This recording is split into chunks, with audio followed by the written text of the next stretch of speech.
الحمد لله رب العالمين. الحمد لله رب العالمين، والصلاة والسلام على سيدنا محمد خاتم الأنبياء والمرسلين وعلى آله وأصحابه أجمعين ومن اتبعهم إلى يوم الدين. Al-Habib Salim bin Saleh Al-Muhdar memulai tausiahnya dengan kalimat Alhamdulillah. Salawat serta salam selalu tercurah kepada junjungan kita Nabi Muhammad sallallahu alaihi wasallam beserta keluarga, sahabat dan pengikutnya sampai hari kiamat. أحبابي آبائي وأخواني وأبنائي من الحبايب الموجودين والأساتذة والشيوخ، أختصر عليكم الكلام وأقول لكم أوصيكم وأوصي نفسي بالصلاة، لأن الصلاة صلة بين العبد وربه، من أصلها أصله الله ومن قطعها قطعه الله. ودخول الجنة بدون صلاة ما في دخول الجنة إلا بالعمل الصالح، وأهم شيء الصلاة. Kata beliau, para bapak-bapak, para pemuda, para penuntut ilmu, para habaib, beliau memberikan satu wasiat dan beliau mengarahkan wasiat itu kepada diri beliau sendiri, yaitu jaga sembahyang, karena tidak mungkin ada orang masuk surga tanpa sembahyang. Sembahyang itu adalah hubungan seorang hamba dengan Allah Subhanahu wa taala. Siapa yang senantiasa menyambung talinya dengan Allah lewat sembahyang, Allah pun senantiasa akan menghubungkannya dengan rahmatnya. Dan siapa memutus tali sembahyangnya, maka dia akan memutus dirinya dari rahmat Allah Subhanahu wa taala. Wal a'yadu billah. أحبابي، الجنة تبغى عمل صالح، تبغى تنقية القلوب، تطهير القلوب، والقرب من الله سبحانه وتعالى بالدعاء. Orang-orang yang dimuliakan Allah Subhanahu wa taala, surga itu merindukan orang-orang yang takwa kepada Allah Subhanahu wa taala, orang yang banyak beramal soleh, dan terutama orang-orang yang bersih hatinya, senantiasa berusaha membersihkan hatinya untuk mengisinya dengan keimanan, keislaman, dan membersihkan hati dari kotoran-kotoran hati. Wa afdal syai' نحاضر فيه هو الحبيب محمد صلى الله عليه وعلى آله وسلم، خاتم الأنبياء والمرسلين، أول الأنبياء وآخر الأنبياء، نور من نور الله. إذا ذكر عندكم الحبيب محمد صلى الله عليه وعلى آله وسلم، إيش هي الصلاة البتراء؟ أنت تصلي على النبي ولا تصلي على آله. إذا أحد قال لكم صلوا على النبي محمد، قولوا اللهم صل عليه وعلى آله. إنها الصلاة تذهب إلى الطبقات السبع، إلى السماء كالبرق.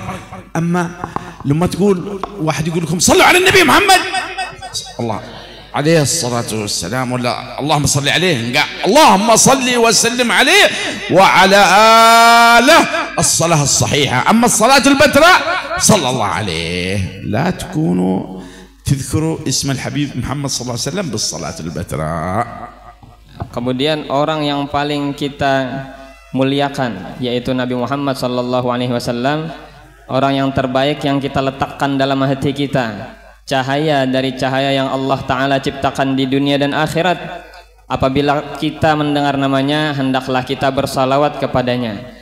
Dan apabila kita bersalawat kepada Nabi Muhammad sallallahu alaihi wasallam, jangan kita bersalawat dengan salawat yang putus, salawat batra, di mana kita hanya bersalawat kepada Nabi tapi kita melupakan keluarganya. Wa ala alinya itu jangan tinggal jasidin.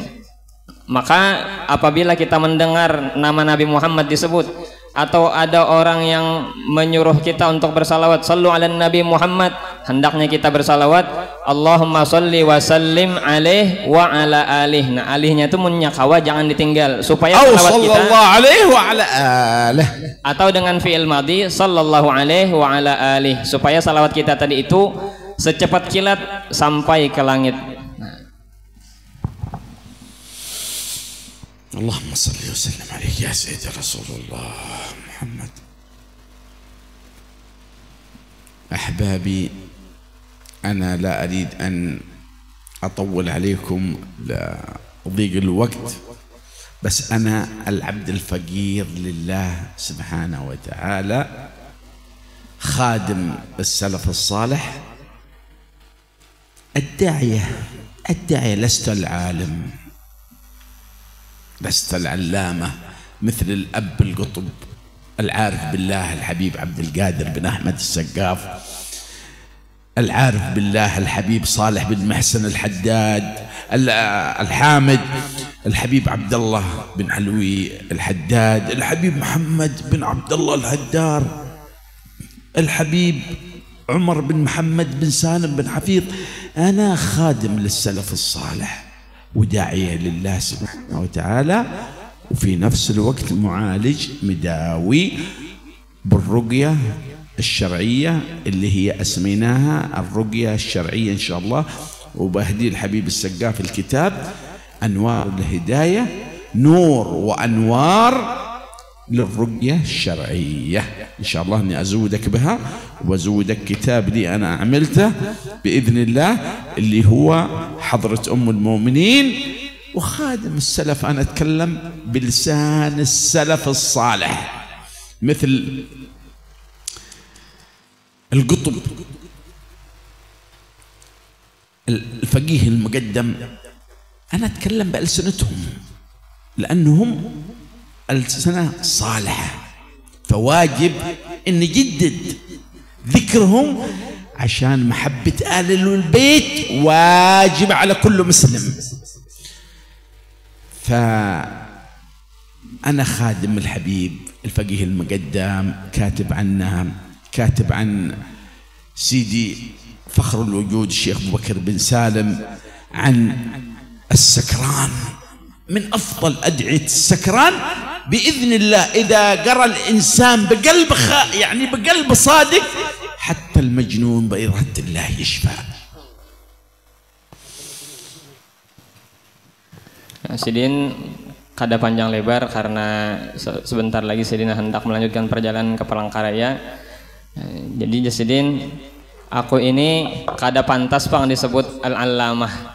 Nah, aku ini fakir, orang yang fakir yang masih belajar sambil berdakwah membawai orang ke jalan Allah Subhanahu wa taala. Aku kadada seperti Al-Habib Abdul Qadir As-Segaf Jeddah, Habib Muhammad Al-Haddar, Habib Umar bin Hafid, aku kada salim mereka Jasidin. Aku hanyalah khadim pelayannya ulama salaf, dan di waktu yang sama Sidin juga orang yang mengobati dengan pengobatan tibbin nabawi, dengan ruqyah syar'iyah, dengan pengobatan-pengobatan alami, dan beliau menulis kitab risalah, kitab tipis yang dikumpulkan atau pernah ditulis oleh ulama-ulama terdahulu, pedatuan-pedatuan Sidin, Hadra Ummil Mukminin, pujian kepada Sayyidah Khadijah, kemudian doa-doa, doa Al-Faqihul Muqaddam, wirid sakran. Wirid sakran ini diantara kehebatannya kalau senantiasa dibaca, istiqamah dibaca, sampai orang gila aja insya Allah ampih sadar inya, ampih gila. Nah, daripada keutamaan wirid sakran. Nah, insya Allah dibaca juga daripada Habib Sunnah. Nah, dan insya Allah Sidin akan menghadiahkan kitab tulisan Sidin ini kepada Habib Muhammad As-Segaf. وفيها الصلاة الجلالية والصلاة الاستغاثية، وفيها دعاء يحجب من الشياطين والجن والمردة ومن الصبيان ملعونة الوالدين إذا هي تسمعنا بإذن الله، من قراها يحصن بيته وماله وأهله. هذا دعاء للعبد الفقير لله خادم السلف الصالح الفقير الله الحبيب سالم بن صالح بن عبد الله المحضار. Kemudian di dalam risalah kitab tipis Sidin ini juga ada salawat jalaliyah, salawat al-istighasiyah, dan doa pemeliharaan diri dari setan dan jin. Atau misalnya ada kekanakan di rumah yang masih halus, bisa diganggu musibian, itu bila dibaca insya Allah Allah Subhanahu wa Ta'ala jaga akan daripada jin-jin yang mengganggu tersebut. سامحوني إني مدحت نفسي وأنا عبد فقير حقير إلى الله سبحانه وتعالى. Berilaan munnya Sidin, Jasidin, aku ini menyanjung-nyanjung diri seorang. Padahal kadang bukan maksudnya menyanjung. Aku ini perlu juga seperti bagaimana kalian masih perlu belajar. في هذه المجالس الطاهرة من مجالس النبي محمد صلى الله عليه وسلم مجلس روضة المحبين، والله إن وجوهكم فيها نور عظيمة، فبإذن الله بوصولكم إلى المكان هذا الطاهر وذكر الله، على ذكر الله تطمئن القلوب، والصلاة على النبي، إلا وكل هم لكم أو دين أو قضاء حاجة الله سبحانه وتعالى يقضيها وبمحبتكم لآل بيت رسول الله ولمشايخكم. Di majelis yang mulia ini, majelis Raudatul Muhibbin, tempat orang-orang yang mencintai Allah dan Rasulnya, Sidin melihat wajah-wajah penuh cahaya, wajah-wajah orang-orang yang datang untuk berzikir kemudian menuntut ilmu, di mana insya Allah bubuhan pian datang ke sini ini kesedihan pian hilang, pian nang beisi hutang insya Allah dilunasi, pian nang beisi hajat insya Allah dikabulkan oleh Allah Subhanahu wa Ta'ala. الصدقة على أهل البيت لا تجوز لهم الهدية. أنتوا الآن تريدوا تصدقوا على الحبيب سالم، تقدروا والله، مثل ما الآن أنا بتصدق عليكم. Kemudian Jasidin, sedekah الابتسامة في وجه أخوك المسلم أو في أهل البيت صدقة عند الله، والصدقة تطفي غضب الرب. Kemudian sedekah kepada ahlul bait itu tidak diterima kecuali bentuknya hadiah. Tetapi ada sesuatu bentuk sedekah yang diterima, satu-satunya yaitu senyum kepada ahlul bait, kepada habaib. Nah, itu kita seakan-akan bersedekah. Kita melakukan sesuatu yang nilainya sedekah di sisi Allah Subhanahu wa Ta'ala. Nah, cuman ini bukan sedekah seperti kita memberi sesuatu kepada Sidin yang niatnya sedekah kada, tapi nilainya sama seperti sedekah. حبايبي أشياء كثيرة تدخلكم إلى الجنة أذكركم منها، وإن شاء الله لا أطول على حبيبي صاحب المجلس إن شاء الله ولا على الأساتذة ولا على الشيوخ، بس أحب أني دائما أذكرها، خاصة في هذه رحلتي إلى كلمنتن، عن سيدنا الإمام أحمد بن حنبل رضي الله عنه، عن أبا هريرة رضي الله عنه، كان في مجلس الحبيب محمد صلى الله عليه وعلى آله وسلم، فقال يا رسول الله إني حين أراك تدمع عيني ويخشع قلبي وتطمئن نفسي. Kemudian Jasidin, ada beberapa perkara yang perkara tersebut memudahkan kita masuk ke dalam surga. Suatu ketika Rasulullah Shallallahu Alaihi Wasallam berhadapan dengan Sayyidina Abu Hurairah radhiyallahu an. Ini diriwayatkan hadisnya oleh Al Imam Ahmad bin Hanbal. Daripada Sayyidina Abu Hurairah radhiyallahu an berkata kepada Rasulullah Shallallahu Alaihi Wasallam, ya Rasulullah, bilanya kami ini menghadap pian, melihat pian, mata kami ini hendak menangis bahagia, hati kami tenang dan jiwa-jiwa kami bahagia. Ya Rasulullah, ajarkan kami perkara-perkara yang memudahkan kami masuk ke dalam surga. قال يا رسول الله شوفوا التواضع، لازم تتواضعوا لحبايبكم، لمشايخكم، لأساتذتكم. أما هذا الحبيب المصطفى صلى الله عليه وسلم وسيدنا أبو هريرة رضي الله عنه، يا رسول الله علمني شيء يضمن لنا الجنة. Kemudian kata Sayyidina Abu Hurairah dengan kerendahan hatinya. Nah, ini yang perlu kita pelajari juga dari para sahabat dengan Rasulullah itu, supaya kita beradab lawan guru-guru kita, yaitu tawadhu, rendah hati. Jangan sampai kita mengangkat suara kita ataupun apalagi menyombongkan diri kita di hadapan guru-guru kita. Kata Abu Hurairah, Sayyidina Abu Hurairah radhiyallahu an, "Ya Rasulullah, ajarkanlah kami perkara-perkara yang memudahkan kami masuk ke dalam surga." اللهم زد الأمطار يا رب والخير يا الله في هذه الساعة في هذا المجلس النوير مجلس روضة المحبين وأنتم كلكم من أحباب المصطفى إن شاء الله. آمين. حبايبي، فقال له رد عليه الحبيب المصطفى صلى الله عليه وعلى آله وسلم، قال له كل شيء خلق من الماء. Masya Allah, turun hujan Jasidin, dan hujan ini adalah rahmat Allah dan salah satu waktu dikabulkannya doa kita, waktu mustajab. Maka banyak pian berdoa. Nah, menyambung cerita tadi, Rasulullah Shallallahu Alaihi Wasallam menjawab pertanyaan Sayyidina Abu Hurairah radhiyallahu an. Kata Rasulullah Shallallahu Alaihi Wasallam, ketahuilah segala sesuatu itu Allah ciptakan dari air.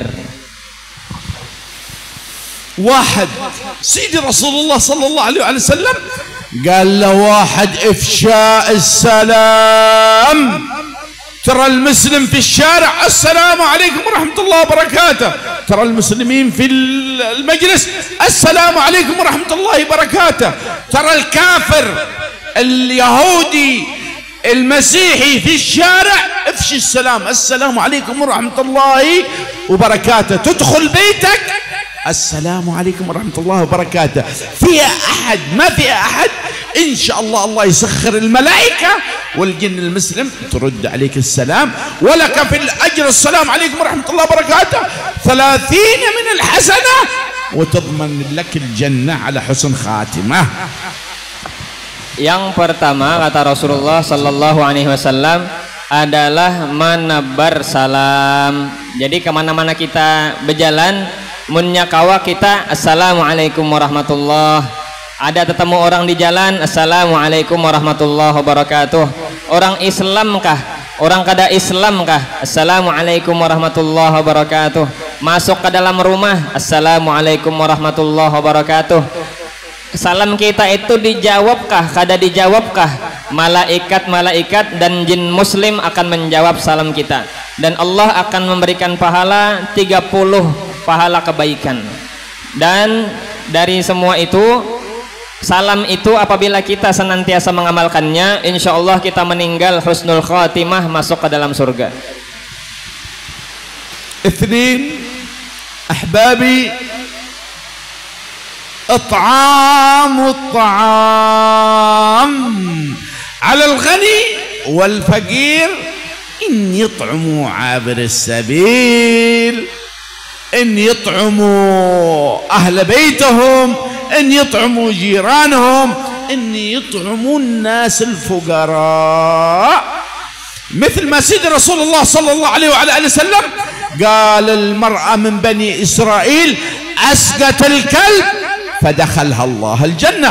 فقالوا الصحابة يا رسول الله، وهل إطعامنا ونسقي الحيوانات الأليفة تضمن لنا الجنة؟ قال نعم. Kemudian yang kedua adalah memberi makan.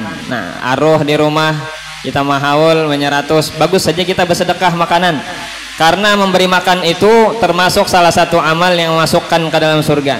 Beri makan, beri makannya keluarga, beri makani orang yang dalam perjalanan jauh, apalagi kita di Kalimantan Selatan nih ya kah, bila haul abah guru sekumpul, alhamdulillah kita memberi makani orang. Nah itu bagus, memberi makani tetangga, memberi makani orang-orang fakir miskin, sebagaimana Rasulullah Shallallahu Alaihi Wasallam di hadis yang lain berkisah juga tentang perempuan Bani Israel. Perempuan ini perempuan jablay pulang pian. Bayangkan Bani Israel, inya satu ketika melihat seekor anjing kehausan, diambilnya sepatunya, dibuatnya banyu, diambilnya dari dalam sumur, diminumakannya kepada anjing yang kehausan tadi. Lalu itu menyebabkan Allah Subhanahu wa taala mengampuni dosa perempuan tadi, masuknya ke dalam surga. sahabat radhiyallahu taala anhum mendengar cerita itu bertakun lawan Rasulullah sallallahu alaihi wasallam, "Ya Rasulullah, apakah kita kasihan lawan binatang itu mendapatkan pahala dari Allah taala?" Ujar Rasulullah sallallahu alaihi wasallam, "Segala makhluk yang ada nyawanya itu bernilai sedekah." يا لطيف سما سما يا لطيفا لم يزل الطب بنا فيما نزل إنك لطيف لم تزل الطب بنا والمسلمين يا لطيفا لم يزل الطب بنا فيما نزل إنك لطيف لم تزل الطب بنا والمسلمين يا لطيفا لم يزل الطب بنا فيما نزل إنك لطيف لم تزل الطب بنا والمسلمين يا لطيفا لم يزل الطب بنا فيما نزل إنك لطيف لم تزل الطب بنا والمسلمين يا لطيفا لم يزل الطب بنا فيما نزل إنك لطيف لم تزل الطب بنا والمسلمين يا لطيفا لم يزل الطب بنا فيما نزل إنك لطيف لم تزل الطب بنا والمسلمين يا لطيفا لم يزل الطب بنا فيما نزل إنك لطيف لم تزل الطب بنا والمسلمين. في نزول الأمطار والبرق لما تقولوها 7 مرات الله سبحانه وتعالى يأمر الملائكة بأمر الله بهذا الدعاء إن يخفف على الأمة. فادعاكم إن شاء الله في هذا المجلس الطاهر إن شاء الله بألسنة أسلافنا الصالحين إنها مجابة عند الله. Ketika turunnya hujan yang merupakan salah satu waktu mustajab, kemudian kita baca zikir tadi, salah satu zikir yang ada di dalam ratib itu, ya latifan lam yazal utuf bina fima nazal innak latifun lam tazal utuf bina wal muslimin. Apabila kita baca 7 kali itu, insya Allah Allah akan mengangkat atau meringankan ujian atau musibah yang sedang turun kepada sebagian saudara kita kaum muslimin berkat doa tersebut yang ditulis atau dibaca oleh salafun salihun. حبايبي والله انكم اني سعيد برؤيتكم وسعيد بوجه الطيب الحبيب السكاف. من يعرف الاثنين بس الحبايب لا والاساتذه لا والشيوخ لا. من يعرف منكم من الطلبه ومن ابائي والمستمعين ايش هو الثالث والرابع وله هديه من الحبيب سالم 300,000 روبية. Lalu Sidin kan sudah tadi menyebutkan 2 perkara yang memudahkan masuk surga menurut riwayat hadis Abu Hurairah nih. Ujar Rasulullah tadi ada 4, jadi 2 lagi sisanya. Nah, bebuhan pian adalah nang kira tahu jawabannya. Cuman ini dikecualikan Habib Muhammad Segap lawan para guru, lawan para santri. Ini khusus sagan hadirin aja, bebuhan pian nang hadirin. Adalah kira-kira tahu sisanya 2 uting lagi perkara yang masukkan surga. Bila tahu jawabannya, bujur diberi Sidin hadiah 300.000 rupiah. وإذا ما عرفتوا على كل واحد منكم 300,000 روبية. Cuman bila kada tahu berataan menjulungi Sidin 300.000 rupiah. أنا مسامحكم. Begayaan Sidin. فجعتوا انكم حتدفعوا كل واحد 300. ان شاء الله لو حد جاوب منكم بعطيه 300 والله. Ada nang hendak menjawab di sini. 2 perkara lagi sisanya dari nang 4 tadi. Pertama menebar salam, kedua it'amut ta'am memberi makani orang, yang ketiga nang keempat nih pulang. Lumayan nih 300.000. يلا حسب لهم 10. 1 2 9. 1 2 3 4 5. انت حضرت محاضرة لي، حضرت محاضرة لي غشنا فليس منا. لا حد يسأل جوجل، لازم هنا المعلومة. 8 9. سبحانه. حبايبي رقم 3 صلة الأرحام. فصلة الأرحام قال الحبيب المصطفى صلى الله عليه وسلم إذا الأرحام متخاصمين فواجب من الصغير إن يذهب للكبير مرة واثنين وثلاثة حتى إذا رده السلام عليكم ورحمة الله وبركاته، سامحني يا أبي، سامحني يا أمي، سامحيني يا أختي، سامحيني يا لا، سامحيني يا عمة، سامحيني يا جدة، سامحني يا جد. فواجب على الصغير إن يروح مرة واثنين وثلاثة بإذن الله سبحانه وتعالى يموت على حسن خاتمة. أما إذا اثنين مسلمين متخاصمين مع بعضهم البعض أحدهم والعياذ بالله يموت والله غضبانا عنه، لازم 3 أيام قبل ال3 أيام تروح للي أنت متزعل معاه تبدأ بالسلام عليكم ورحمة الله وبركاته، ما رد عليك السلام إن شاء الله تموت على حسن خاتمة وإلى الجنة. Kemudian yang kadapian jawab tadi adalah silatul arham, menyambung tali silaturahmi, terutama lawan kerabat, orang-orang yang ada hubungan kekeluargaan. Itu jangan sampai ada terputus tali silaturahmi. Bila ada tepahwal, maka semestinya nang lebih anom meminta maaf kepada nang lebih tua. Sekali minta maaf belum, 2 kali belum dimaafkan, 3 kali terus minta maaf, dan mulailah dengan salam. Atau sesama orang Islam, bukan keluarga, kada ada hubungan keluarga, cuman sesama orang Islam, maka juga seperti itu, kita mesti menyambung kembali silaturahmi. Jangan sampai 3 hari lebih kada berawaan. Amun itu terjadi, ujar Rasulullah sallallahu alaihi wasallam, kada berawaan lebih 3 hari sesama muslim, meninggal salah satunya, maka meninggalnya itu dalam keadaan su'ul khatimah, na'udzubillah min dalik. Mudah-mudahan mati husnul khatimah. حاولوا تعرفوا ايش الرابع، والله يعطيها اللي بيجاوبني بالرابع بعطيها 300,000 ريال. يلا. Nah, ada nangka 4. Sidin memberi pulang. Antum 3, Bila tahu nangka 4 nih syuting aja lagi. Sidin berikan hadiah 100.000 tadi. 1, 2, 3. بسرعة. الشيء الرابع الحبيب المصطفى صلى الله عليه وعلى آله وسلم، وادخلوا على جوجل اللي يسمونه جوجل وحتحصلوها إن شاء الله. الشيء الرابع قيام الليل وناس نيام، 2 طبعا يبدأ قيام من بعد صلاة العشاء إلى صلاة الفجر. أهلا وسهلا ومرحبا، أهلا أهلا.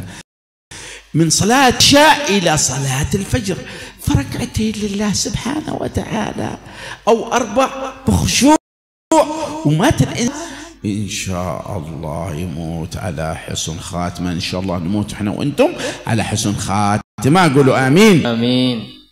Kemudian yang keempat adalah qiyamul lail, bangun di tengah malam untuk sembahyang, meskipun 2 rakaat atau 4 rakaat ya, meskipun waktunya itu dimulainya imbah isya, mulai imbah iman dengan syarat ada sudah teguring itu kawadah kaina bangun sembahyang 2 rakaat atau 4 rakaat munnya kawah khusyuk. Amunnya seseorang menjaga perkara ini kemudian dia meninggal, maka meninggalnya dalam keadaan husnul khatimah. Mudahan kita beratan meninggal husnul khatimah.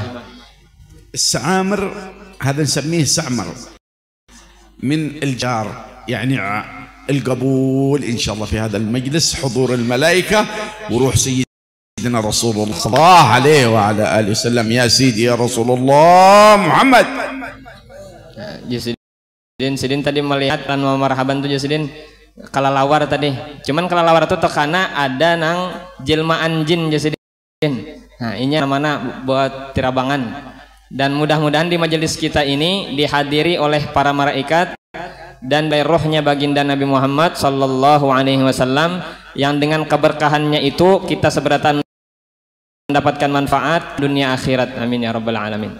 ما عاد بكثر عليكم حبايبي، بس قلت لكم الجنة شرطها الصلاة. الله مو محتاج لنا، احنا اللي محتاجين لله. أشياء كثيرة تدخلنا الجنة، منها الصبر، منها العفو عند المقدرة، منها أشياء كثيرة، ومنها الإنسان يموت لا إله إلا الله محمد عبده ورسوله، لا إله إلا الله محمد رسول الله، يموت على حسن ختمة، وأبواب الجنة الثمانية تتفتح، تقول أدخل من هنا يا اللي نطقت الشهادة أشهد أن لا إله إلا الله وأشهد أن محمدا عبده ورسوله، تقول لك أدخل من هنا، وبابان من أفضل أبواب يقول لك أدخل من باب الريان، يعني إن أجر لا إله إلا الله محمد رسول الله إذا متنا عليه أجره عظيم إلى الجنة. Kemudian sidin kada berpanjang lebar, minta rela amunnya terpanjangi. Memang begitu banyak amal-amal buat seseorang masuk ke dalam surga, tapi nang ianya sembahyang juga, sembahyang kita pelihara bujur-bujur. Selain itu kita bersabar menghadapi kehidupan di dunia ini, menghadapi ujian-ujian yang Allah Ta'ala berikan. Kemudian memaafkan ketika kita mampu untuk membalas kejahatan.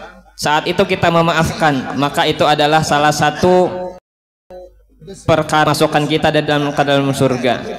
Dan paling pentingnya adalah kalimat la ilaha illallah Muhammadun abduhu wa rasul, atau la ilaha illallah Muhammadur Rasulullah. Apabila kita sering mengucap dan meninggal dalam keadaan mengucap la ilaha illallah Muhammadur Rasulullah, 8 pintu surga itu akan membuka dirinya dan memanggil kita masuknya. Ujar pintu sedekah, masuk jalan sini. Ujar pintu nang sembahyang, masih. Ujar pintu Ar-Rayyan, salah satu pintu nang terbaik. Pintu menyambat, masuk jalan sini. Itu berkat meninggal dalam keadaan la ilaha illallah Muhammadur Rasulullah. Mudahan kita seberataan meninggal dalam husnul khotimah.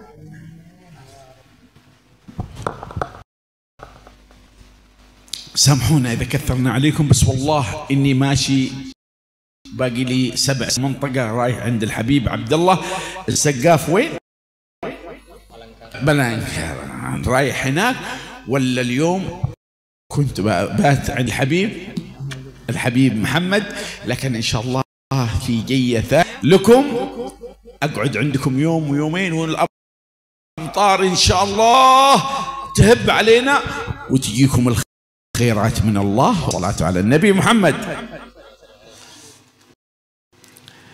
الآن نقرأ لهم الدعاء. قولوا يا الله تبنا إلى الله، تبنا إلى الله، تبنا إلى الله، تبنا إلى الله، تبنا إلى الله، تبنا إلى الله، تبنا إلى الله. اللهم يا الله يا ودود يا ودود يا ودود يا ذا العرش المجيد، اللهم صل على سيدنا محمد وعلى آل محمد.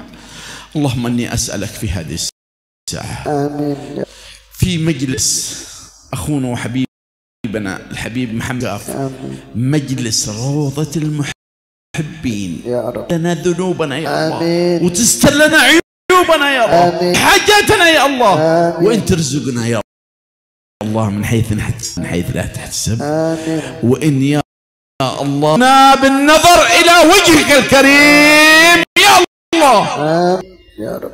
اللهم يا رب العرش العظيم أسألك الكريم يا رب واسمك العظيم وما سألك بحبيب محمد صلى الله عليه وعلى آله وسلم من الشفاء والتحسين من كل عين لامة، ومن كل إذا حسد، من كل خبث وخبر، من كل شيطان ومارد، من كل السحرة والجن والإيد. اللهم ببركة حبيبي سيدي محمد صلى الله عليه وعلى آله وسلم يا الله اشفي فينا ومن ما يؤذينا، واشفي المسلمين والمسلمات. آمين. اللهم اغفر لسادتي، آمين، نسل الحسن يا رب، وأصولهم وفروعهم. اللهم لو الوالي وحبيبنا السقاف يا الله اغفر اغفر اللهم الجدي عمر محضار، اغفر اللهم الفخر الوجود الشيخ أبو بكر بن سالم، واغفر اللهم للحبايب عبد القادر بن أحمد السقا، وسلطان العلماء الحبيب سالم الشاط، والأب المربي الحبيب بن علي المشهور العدني، وصالح بن محسن الحامد، وكل الحبايب وفي السعودية وفي اليمن في العالم يا الله، ارحمهم يا الله، واغفر الوالدة بن عبد عيشة بنت أبو بكر، والديكم وأمهاتكم وأهلكم يعني يا الله، واغفر الله لنا الشيخ محمد أرشد البنجري، واغفر اللهم الشيخ محمد خليل بن عبد اللطيف كلاني، واغفر الشيخ قرو محمد زيني، واغفر لكل الشيوخ في السعودية وفي اليمن ومن تحبون، اجعل اللهم واغفر اللهم محمد سالم بن حفيظ للمسلمين، واجعل يا الله قبورهم من رياض الجنة، ولا تجعلها من حفر النار. آمين يا رب. اللهم فيهم الحبيب محمد صلى الله عليه وسلم. اللهم وجه الحبيب محمد الله عليه وعلى وسلم في اليوم وفي المنام.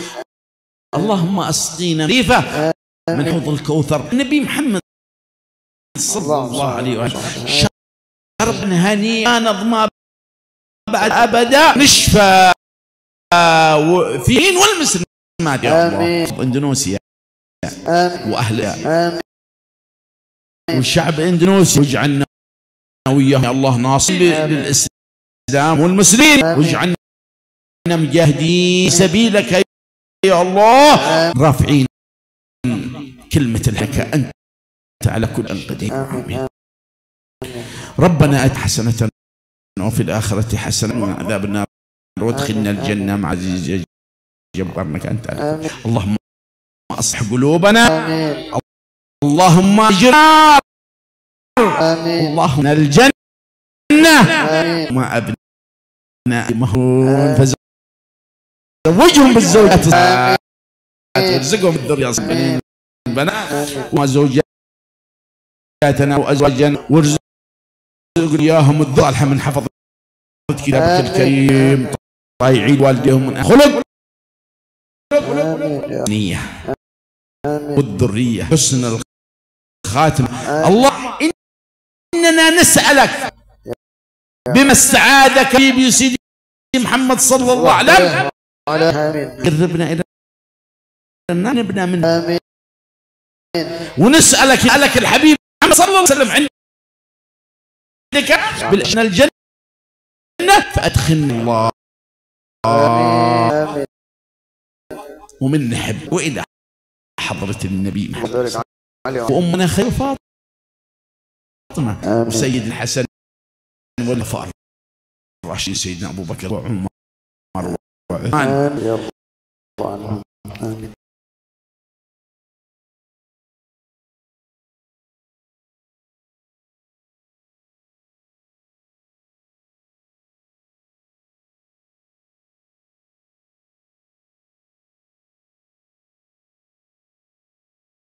يا رب. من الشيوخ انت اعلم بحبها اليك واليه يا رب. آمين. خذ منك يا